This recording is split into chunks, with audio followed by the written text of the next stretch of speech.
Oh, Hey, that change gets stuck up in that throat. It's all right. we are live. We are live. Colorado Springs is at it again, guys. Yes, Yes. yes. So we're going to give us about 30 more seconds to get some people in the room. Get some people in the room. Today we do have Mimi the Motivator that is here with us today. Yes, we're gonna get this party started, guys. We're just waiting on some people to come on in the room. Come on in the room. Yes, ma'am. So I hope everybody is having a fantastic day. I know I've been running around a lot trying to get things together for our Juneteenth that we're having here in Colorado Springs. So I'm super excited about that. Mimi, what you got going on for this week while we let some people come on in the room? I'm so glad that you asked. So in the morning, we have Black Coffee Talk. So every Thursday morning, if you're in the Colorado Springs area at 7:30 a.m., yes, 7:30 a.m., 9:30 a.m. if you're on the East Coast, but we get together and we have some informal conversation about the challenges, the solutions, and the opportunities to build wealth for ourselves and in our community. So we got people of all ages and demographics, except for it's just us, people of color only. So definitely join us, join the conversation. And if nothing else, make sure you check out this week's episode. I just released a new episode of Get High on Motivation today that talks about the 4 powers that you have, that you possess to transform your life right here, right now. So thank you for having me, Miss Kim. Awesome. Thank you for blessing us with your presence. So, within your podcast and within what you're doing as far as the Black Wealth challenges and stuff like that, what challenges are you seeing that we're having as a Black community on building Black wealth? The biggest challenge, I just had this conversation with a lady who has an organization and so dead said similar to mine. It's crazy. But that the real challenge that I see, no matter what the economic level is the spending habits. Hmm. So I see people who probably don't even make $30,000 a month, I mean a year, spending in a way that they don't have any business. And then I see people who make 6 figures doing just the same, making 6 figures and still broke. You know, I have some friends that are former athletes, broke, and it all goes back to spending habits, because no matter how much money we make, it's not about how much money we make. It's about how much money we keep. And you can always keep something. That's what I believe. I don't know. Absolutely. I totally agree with you on that because I hear a lot of people with what I do, with me trying to help, well, not trying, I do help people with credit. Their biggest thing is I don't have the money, I don't have the time, I don't have the money, but we do have the money. We're not poor guys. We just have poor spending habits. If I Correct. go from Section 8 to home ownership, working on a $12 an hour job, you can become a homeowner as well. But we have to Yes. cut off cable, we stop watching TV, we stop eating out, we cut off everything except for Netflix. So it's just certain things that you have to reconsider. Like, is it important or is it not? Right. To this day, those are some of the habits that we don't even need anymore. We realize we can do without them. So we don't have cable still. We don't have a lot. So it's just reconditioning your spending habits, like Mimi the Motivator said. So thank you for sharing that. So I'm gonna tell you, as you were talking, I was thinking like, really, that's more of the surface level issue. The real issue is way deeper. The real issue is our mindset at the end of the day. It's our programming, it's our paradigm. And our paradigm is made up of our programming, which is everything that been taught from our parents, school, social media, friends, church, whoever, plus how we perceive life from here and from right now. That's our paradigm. And our paradigm is dictating every move that we make.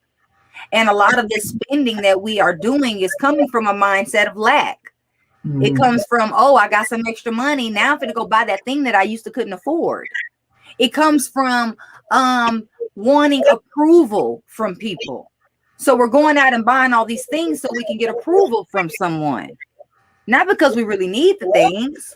Do you really need eyelashes? Do you really need a lace front? Do you really need nails, which each nail got a different color and stones and all this kind of stuff? Do Right. you really need Jordans? Do you really need rims on your car? Do you really need the latest iPhone? Because the iPhone that you already had was working, dude. Okay. That is the issue. The issue is our mindset, our relationship with money. Coming up, one thing that I do have coming up at the end of this month on May 29th, Saturday, May 29th, I have the Black Wealth Now Masterclass. And in that, we are going to be discussing the money wounds. This is part 3 of a series. And we've already talked about generational curses and generational poverty, but now we're talking about the actual money wounds and how to heal those. Because that's why our money is dissipating on us, is because there's literally a wound that we're not aware of. And even if we are aware of, we don't know how to patch it up or heal it to make it stop. So what would you say the first step is to heal a wound? First, you have to identify the wound. You have to identify what the wound is, what the real issue is, what is the root of the problem, and break the problem. I always think about, I guess that's that movie Misery, where they broke the feet, and the logic was supposed to be to make them better in a sense. Sometimes you have to break your old habits. You have to unlearn and relearn. I think that is a real major piece is understanding that what you know is wrong. I'm sorry. Whatever you know right now, I promise, more than likely it is wrong, or at least 89.5% of it is wrong. So the first step we need to take is figuring out, what are we really doing wrong? Paying attention to where is my money going? How many people really sit down at the end of the month and look at all their receipts or look at their statements and see where their money actually went? You'd be surprised. And I bet you it would change your spending habits, because you'd be like, oh my gosh, I spend that much on that. Mm-hmm. I spend that much on drinks, or I spend that much on going out to eat, just on some random stuff that you're like, oh my gosh, I spend that much at the Dollar Tree. And that's so cool that you mentioned that, because within our program, and I will go ahead and put in some information here. And if anybody wants information about what I do, please put it in the comments and we'll get it out there to you as soon as possible. But the thing about it is we do have an online budgeting tool where you would link up your bank accounts, your information. It is confidential, of course. You link up your banking information on this online budgeting tool, and it'll make you a pie chart. And once you see how much money you spending on coffee or takeout food and stuff like that, it'll help you actually see it. You see it, that way you can eliminate it, because what you don't know, you know what I'm saying? So that's something super cool that she or I can offer you guys. And I'm so glad that I was able to interview you, Mimi the Motivator, because I'm super excited about what you're doing for not only our community, but everybody nationwide. You're amazing. Thank you so much. Hey, I'm just here to serve. That's all I know to do, is to serve. It's what gives me the most satisfaction in life, and truly is serving. And I have a lot of information and I'm constantly learning, and it doesn't do me or anyone else good. It's just sitting in my head. That's one thing that is for sure. So I want to thank you for creating this space for us to have this conversation, so that we all can learn, so that we all can grow, because collectively we have to heal our money wounds. Collectively, we have to heal our mindset and shift our paradigm as an entire culture, as an entire nation. Amen. I totally agree with that. You guys, I was going to give, there are 5 factors that makes up a healthy credit score, right? Let's talk about it. The spiel on all 5 factors that make up the healthy credit score. But I think I'm going to do this, Mimi. What's that? One this week and one next week. Okay. There we go. I like that. That way we're not overwhelmed. Right. We're not overwhelmed. And then I want everybody to let this marinate. And that way we give you a tip this week. And how about you work on it and then give us some feedback about how it worked on next week. So what's our tip for today? Our tip for today is the number one factor that makes up your credit score is the payment history. Of course, we know that that makes up 35% of your credit history, your payment history, right? But do Okay. you know that it can bring you 192 points. So that makes up 192 points of your credit score. Mm, Okay. that's. I wonder how many people could use an extra 100 or 192 points on their credit score. Right, right. And so that goes to say with your payment history, if you have a late payment or something like that, it'll start dinging it. That will take you below that 192 points. When we go in to repair your credit and ask for, goodwill removal of that late payment, that's what's going to bring that credit score back up those 192 points. So, what would you say are some actions we can start taking personally to one, maybe prevent those 192 points getting away from us, Mhm. but also, like you said, I know one thing you just mentioned is that possibly getting that goodwill, pass on the late fee or the late, ding.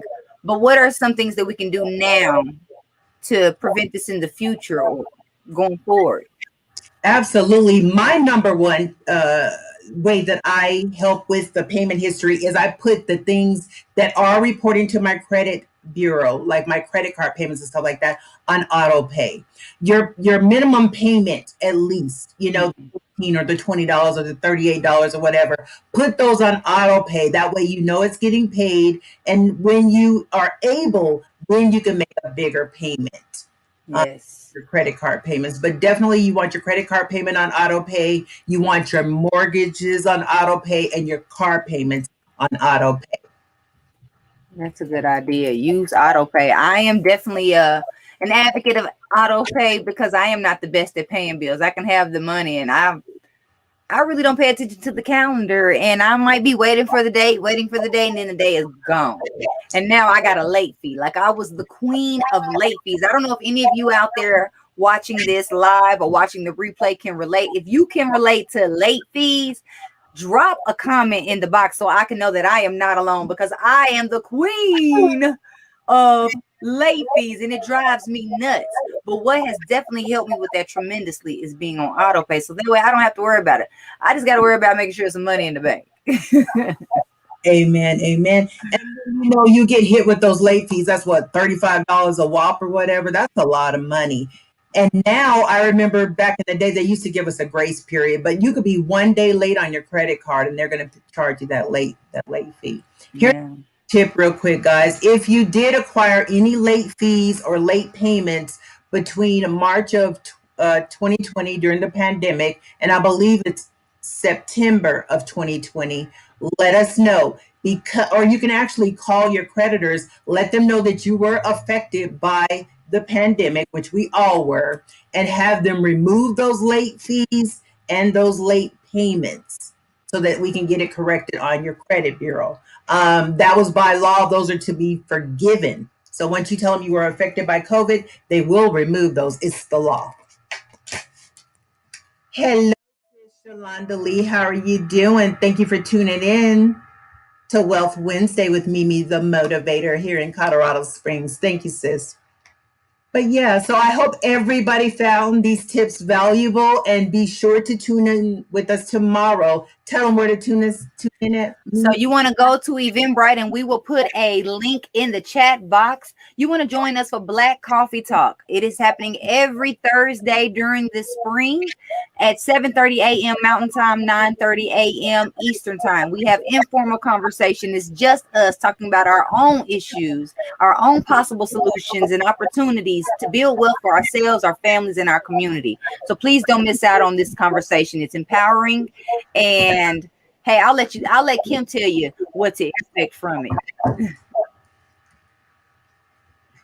What you can expect is, like she said, some great conversation with like-minded individuals. I'll say millionaire-minded individuals, where our main goal is to empower our Black and Brown community and provide information on stuff that was withheld from us in school. You know what I'm saying? Or on purpose. So what we're doing is to bridge that gap of illiteracy and put forth. Yes. So the Yes. financial literacy is what we do. Yes, we do. We do. We want to just give you all the knowledge, the tools, the resources that we have or that we have available to us. We want to make available to you. So we invite you to join us. We do that every Thursday. You can join us here every Wednesday for Wealth Wednesday. If you have questions, if you have a topic that you would like for us to touch on, let us know. Don't be shy. Don't be afraid. Send us a private chat if you need to do that, whatever needs to happen, so we can be sure that we are talking about what matters most to you. So I'm going to tell you something that I want to talk about next week, if possible. I know that we have an opportunity for people. We have an opportunity for them to possibly get funding for their businesses, whether it's to save their business, to start their business. And it is based upon not verified income, but stated income. And if you know what the difference is, then you know what I mean. Link, link.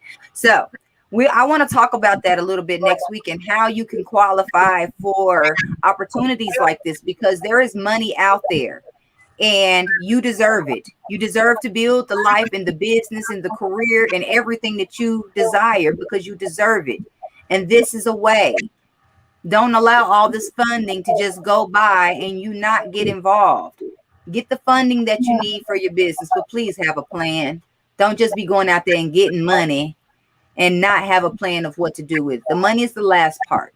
If you're wanting to start a business, if you're wanting to do anything, and if you're wanting a side hustle, holla at us. We got one for you, but definitely have a plan before you go out there getting loans and getting all this stuff.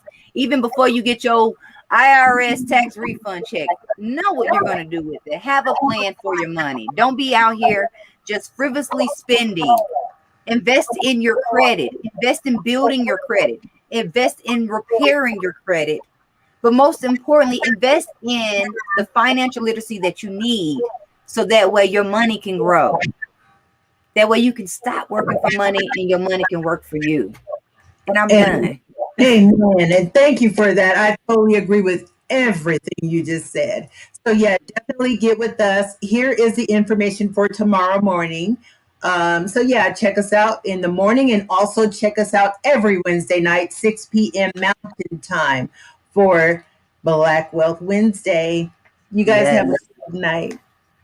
Bye. Bye.